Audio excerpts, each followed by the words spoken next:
நம்மை வஞ்சிக்கக்கூடிய அந்த ஒன்றிய அரசோட இங்க இருக்கிற போய் கூட்டு வைக்கிறாரு. அது எந்த விதத்தில் நியாயம்? சோறு நம்ம போறோம், நாம உழைச்ச உழைப்புல சாப்பிட்றாங்க, எல்லாம் பண்றீங்களே, கொஞ்சமாச்சும் உங்களுக்கு சூடு சொன்ன வேணாமா? இவங்ககிட்ட எல்லாம் போய் நம்ம வந்து கூட்டணி வைக்கணுமா? அப்படின்லாம் நம்ம எதிர்க்கட்சியாக இருந்துட்டு போலான்னு இருந்திருக்கணும். இன்னைக்கு ஒட்டுமொத்தமாக தமிழ்நாட்டில் பேசப்படக்கூடிய ஒரே விஷயம் என்ன தெரியுமா? கப்சிப் அரசியலும் கர்ச்சீப் அரசியல் தான் இன்னைக்கு பேசிட்டு இருக்கிறாங்க. ஆக 64 லட்சம் பேரை ஏன் நீ நீக்கிற அப்படின்னு கேட்டா, இல்ல நாங்க பீகார்ல நாங்க பார்க்கும்போது தான் எங்களுக்கே தெரிஞ்சிச்சு, இவங்க எல்லாம் பங்களாதேஷ்ல இருந்து வந்தவங்க, மியான்மர்ல இருந்து வந்தவங்க, நேபாள்ல இருந்து வந்தவங்க, அவங்களாம் தான் நாங்க நீக்கி இருக்கோம்னு சொல்றாங்க. ஆனா நடந்தது என்ன?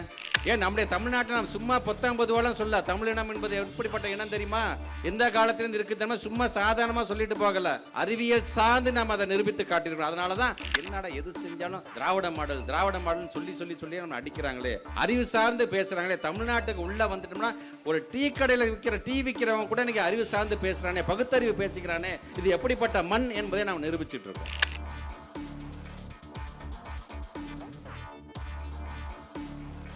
நம்மை பொறுத்த வரைக்கும் இன்றைக்கு இருக்கக்கூடிய பாசிச பாரதிய ஜனதாவாக இருந்தாலும் சரி, அல்லது அதோடு இன்றைக்கு கூட்டு வைத்துக் கொண்டிருக்கின்ற, குறிப்பாக இன்றைக்கு எதிர்க்கட்சியாக இருக்கின்ற அதிமுகவை சார்ந்திருக்கின்ற பொதுச் செயலாளர் மாண்புமிகு எடப்பாடி பழனிசாமி அவர்களாக இருந்தாலும் சரி, இன்னைக்கு ஒட்டுமொத்தமாக தமிழ்நாட்டில் பேசப்படக்கூடிய ஒரே விஷயம் என்ன தெரியுமா? கப்சிப் அரசியலும் கர்ச்சீப் அரசியல் தான் இன்னைக்கு பேசிட்டு இருக்கிறாங்க. டெல்லிக்கு அவர் பாட்டு போனார், என்னென்னலாம் செஞ்சார், அது தமிழன் பிரச்சனை விரிவாக பேச போகிறார், அது ஒரு பக்கம். ஆனால் நம்மை பொறுத்த வரைக்கும் நம்முடைய நாட்டு மக்கள் நாட்டினுடைய நிலைமையை நாம் உணர்ந்திருக்கின்றோமா? நாம் இன்றைக்கு எதெல்லாம் நாம் செய்து கொண்டு உள்ள உதாரணத்துக்கு இந்த SIR என்று நாம் ஒன்று சொல்கிறோம்.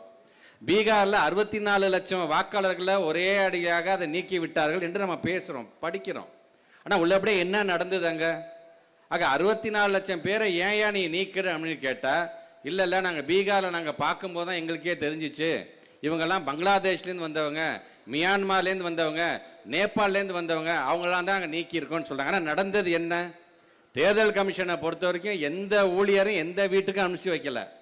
இவங்களாவே உட்காந்துட்டு அவங்க சொல்கிறது என்னன்னா, எந்த ஊழியர்களையும் அனுப்பி வைக்காமல், அது சார்ந்து ஆராய்த்து பார்க்காமல், அது சார்ந்து விசாரிக்காமல் 64 லட்சம் பேரை நீ நீக்கிட்டே அப்படின்னு சொன்னால், அவன் செஞ்சுருக்கிறது என்ன அப்படின்னா, அங்கே ஒரு இடத்துல உட்காந்துக்கிட்டு, இதுதான் தேர்தல் கமிஷன் அலுவலகம் என்று அங்கே உட்காந்துக்கிட்டு அந்த பேரெல்லாம் படிக்கிறாங்க. இது வந்து இஸ்லாமிய சமுதாயத்தோட பேர் என்ன, கிறிஸ்தவ சமுதாயம் இருக்கின்ற பெயராக என்னென்ன இருக்கின்றது, தாழ்த்தப்பட்ட மக்கள் என்று சொல்லக்கூடிய ஒடுக்கப்பட்ட மக்களுடைய பெயர்களெல்லாம் எப்படியெல்லாம் வருகிறது என்று பார்த்து அதெல்லாம் ஒட்டுமொத்தமாக நீக்கிடுறான். சரி, இது தெரியாமல் சில பகுதியை சார்ந்துக்கின்ற பொதுமக்கள், என்னப்பா நம்ம ஏரியாவுக்கு இன்னும் இந்த தேர்தல் கமிஷனை சார்ந்தாங்க ஆட்கள் வரவே இல்லையே என்று நேரடியாக அங்கே போய் பார்த்தா தான், அதையும் ஒரு பத்திரிகையாளர் அதை படம் பிடித்து போட்டிருக்கிறார். போனால் தான் தெரியுது அவன் எப்படி நம்ம ஆள் சேர்த்துட்டு இருக்கிறான். இவங்களாவே ஒரு 10 பேர் உட்காந்துட்டு ஏதோ போலியான கையெழுத்தை போட்டுக்கிட்டு அந்த வாக்காளர்களை சேர்த்துட்டு இருக்காங்க. ஆக பாரதிய ஜனதாவை பொறுத்த வரைக்கும் தேர்தல் வச்சோம் என்று சொன்னால் கண்டிப்பாக தோல்வி என்பது உறுதி என்பதை இன்றைக்கு உறுதி செய்யப்பட்ட பிறகு இன்றைக்கி அவங்க செய்கிற வேலையெல்லாம் பார்த்தீங்கன்னா தேர்தல் கமிஷன் தான் கையில் வச்சுக்கிட்டு செய்கிறாங்க. இது இந்த SIR அப்படிங்கிற ஒரு விஷயத்தை நான் சொல்கிறேன். நான் நம்முடைய பண்பாடாக இருந்தாலும் சரி, நம்முடைய மானமாக இருந்தாலும், நம்முடைய மொழியாக இருந்தாலும், நம்முடைய மண்ணாக இருந்தாலும், இதை நாம் பாதுகாக்க வேண்டும் என்று சொல்லும்போது அது சார்ந்து பல விதத்தில், ஏன் கீழடியை பற்றி நம்ம பேசணும், கீழடியில் 2 விதமான ஆய்வறிக்கையை நம்ம ஒப்படைச்சிட்டோம். நம்ம இன்னைக்கு வரைக்கும் நம்முடைய நாட்டினுடைய பிரதமர் அது சார்ந்து ஒரு வாழ்த்து செய்தி கூட சொல்லலை. ஏன் நம்முடைய தமிழ்நாட்டில் நம்ம சும்மா 19 சொல்ல தமிழினம் என்பது எப்படிப்பட்ட இனம் தெரியுமா?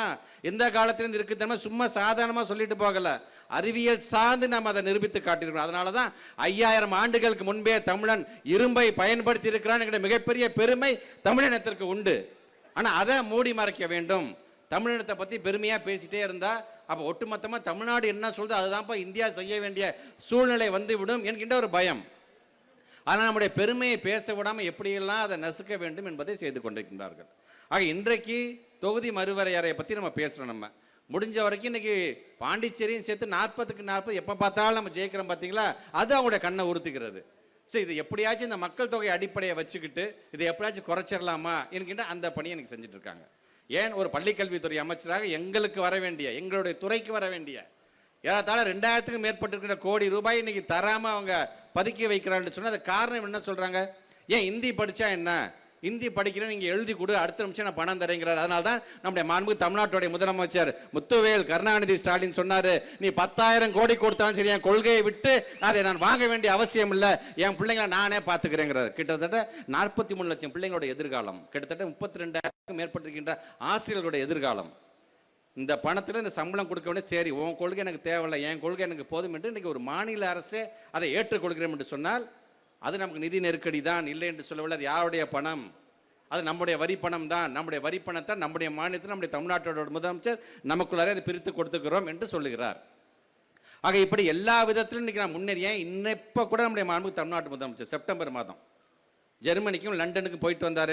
இன்னைக்கு எவ்வளோ முதலீடுகள் நீ கொண்டு வந்திருக்காரு? ஏறத்தாழ 15,500 கோடி ரூபாய் முதலீடை நம்முடைய தமிழ்நாட்டுக்கு கொண்டு வந்து ஏறத்தாழ 17,600 பிள்ளைகளுக்கான வேலை வாய்ப்பை இன்னைக்கு உருவாக்கி தந்திருக்காரு என்று சொல்லும் பொழுது இதை பார்த்து நம்ம செய்கிறோம். பார்த்தீங்கன்னா அது அவங்கள கண்ணை உறுத்துது. என்னடா எது செஞ்சாலும் திராவிட மாடல்னு சொல்லி நம்ம அடிக்கிறாங்களே, அறிவு சார்ந்து பேசுகிறாங்களே. தமிழ்நாட்டுக்கு உள்ளே வந்துட்டோம்னா ஒரு டீ கடையில் விற்கிறவங்க கூட இன்னைக்கு அறிவு சார்ந்து பேசுகிறானே, பகுத்தறிவு பேசிக்கிறானே. இது எப்படிப்பட்ட மண் என்பதை நாம் நிரூபிச்சுட்டு இருக்கோம்.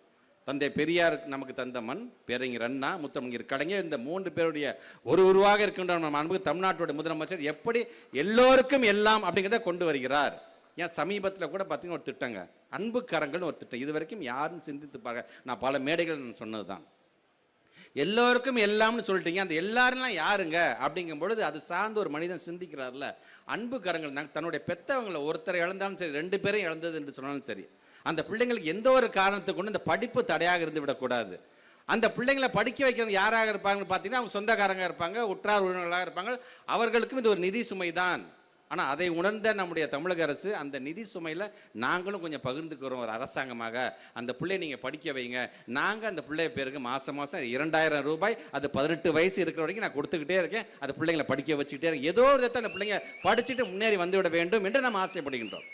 ஆக இப்படி ஒவ்வொன்றையும் நாம் பார்த்து நாம் செய்யும் பொழுது இன்றைக்கு நாம் செய்கின்ற இந்த பணியெல்லாம் பார்த்து ஒட்டுமொத்த நல்லா தெரிஞ்சுக்கோங்க.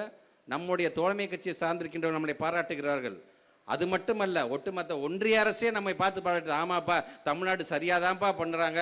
தொழிற்சாலை என்று வரும்போது அவங்க தான்ப்பா ஒட்டுமொத்தமாக இந்தியாவிலே ஏறத்தாழ 52,500 தொழிற்சாலைகள் இருக்கக்கூடிய ஒரே மாநிலம் அது தமிழ்நாடு தான்ப்பா என்பதை சொல்லுகிறார்கள். ஆமாப்பா, தமிழ்நாட்டை சார்ந்திருக்கிற பெண்கள் தான்ப்பா அதிகப்படியாக பணிபுரிகிறார்கள், படித்த படிப்புக்கு அவங்க பணிபுரிகிறார்கள் என்று சொல்றது ஒன்றிய அரசு தான்.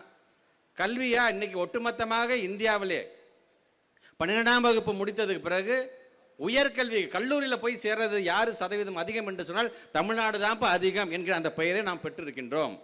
நேஷனல் இன்ஸ்டிடியூஷனுக்கான அந்த ஃப்ரேமிங் ஒர்க் நம்ம கொடுக்குறாங்க பார்த்தீங்கன்னா, அந்த ரேங்கிங் ஃப்ரேம், அதில் பார்த்தீங்கன்னா ஒட்டுமொத்தமாக இந்தியாவில் சிறந்த மருத்துவக் கல்லூரி எங்கே இருக்குது என்று சொன்னால் நம்முடைய தமிழ்நாட்டில் தான். சிறந்த பொறியியல் கல்லூரி எங்கே இருக்குது என்று சொன்னால் நம்முடைய தமிழ்நாட்டில் தான். சிறந்த பல்கலைக்கழகம் எங்கே இருக்குது என்று சொன்னால் நம்முடைய தமிழ்நாட்டில் தான். இப்படி எல்லா விதத்திலையும் பார்த்தீங்கன்னா அறிவு சார்ந்த ஒரு சமுதாயத்தை நம்முடைய திராவிட மாடல் உருவாக்கி கொண்டே இருக்கின்றது. ஆனால் இதெல்லாம் பொறுக்காம நம்மை வஞ்சிக்கக்கூடிய அந்த ஒன்றிய அரசோடு இங்கே இருக்கிற போய் கூட்டு வைக்கிறாரு. அது எந்த விதத்தில் நியாயம்? சோறு நம்ம போகிறோம், நாம் உழைச்ச உழைப்பில் சாப்பிட்றாங்க, எல்லாம் பண்ணுறீங்களே, கொஞ்சமாச்சும் உங்களுக்கு சூடு சொன்ன வேணாமா? இவங்ககிட்டலாம் போய் நம்ம கூட்டணி வைக்கணுமா? அப்படின்லாம் நம்ம எதிர்கட்சியாக இருந்துட்டு போகலான்லையான்னு இருந்திருக்கணும். என்ன ஆக உங்கள் மீது வைத்திருக்கின்ற மக்கள் வைத்திருக்கின்ற நம்பிக்கையை ஒட்டுமொத்தமாக சிதைத்து விட்டீர்கள். ஆக அதை எடுத்து சொல்ல வேண்டும், நாட்டு நடப்பை எடுத்து சொல்ல வேண்டும் என்பதற்காகத்தான் ஓரணியில் தமிழ்நாட்டினுடைய 2வது கட்டமாக இது போன்ற ஒரு விளக்க பொதுக்கூட்டங்களை நாம் நடத்திட வேண்டும் என்று சொல்லணும். இன்றைக்கு ஒட்டுமொத்தமாக எங்களுடைய திருச்சி தெற்கு மாவட்டத்தை சார்ந்த நிர்வாகிகளாம் சேர்ந்து ஏறத்தாழ இந்த 30 விழா இங்கே நடந்துச்சு பார்த்தீங்களா, கரூரில் கிட்டத்தட்ட இந்த 30 விழா பாதி கூட்டம் இங்கே வந்து விட்டதோ என்று சொல்லுகின்ற அளவிற்கு கண்ணு கேட்டிய வரைக்கும்.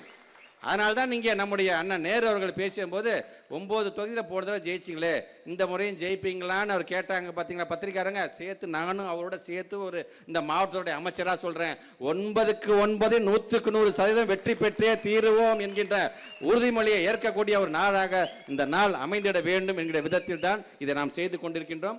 ஏறத்தாழ நம்முடைய முதலமைச்சருடைய வழிகாட்டுதன்படி 70 நாட்கள் ஓரணியில் எங்களுடைய கழகத்தினுடைய நிர்வாகிகள் ஒவ்வொரு வீடு வீடாக இறங்கி இன்னைக்கு சேர்த்து வைத்திருக்கிறார்கள் என்று சொல்லும் பொழுது நம்முடைய திருச்சி தெற்கு மாவட்டம் மட்டும் நான் சொல்கிறேன், நான் 3,59,000 பேர்களை நாம் ஒட்டுமொத்தமாக இந்த ஓரணியிலே நாம் சேர்த்திருக்கிறோம். நமக்கு கொடுக்கப்பட்ட இலக்கு 3,29,000, அதில் 3,59,000 பேரை நம்ம சேர்த்திருக்கிறோம் என்று சொல்லும் பொழுது இன்னைக்கு அவங்க எல்லாம் சேர்ந்து ஆமாம் இந்த நாட்டு நட்பு இப்படி தான் இருக்கின்றது, நாங்கள் உங்கள் பக்கம் நிற்கின்றோம், தமிழ் இனத்திற்காக நிற்கக்கூடிய முத்தமிழர் கலைஞருடைய தவ புதல்வன் மாண்புமிகு தமிழ்நாட்டு முதலமைச்சர் பக்கம் நாங்கள் இருக்கிறோம் என்பதை இன்றைக்கு பறைசாற்றுகின்ற அளவுக்கு தான் இவ்வளவு பெரிய ஒரு கூட்டத்தை இங்கே நாங்கள் நடத்தி கொண்டிருக்கின்றோம்.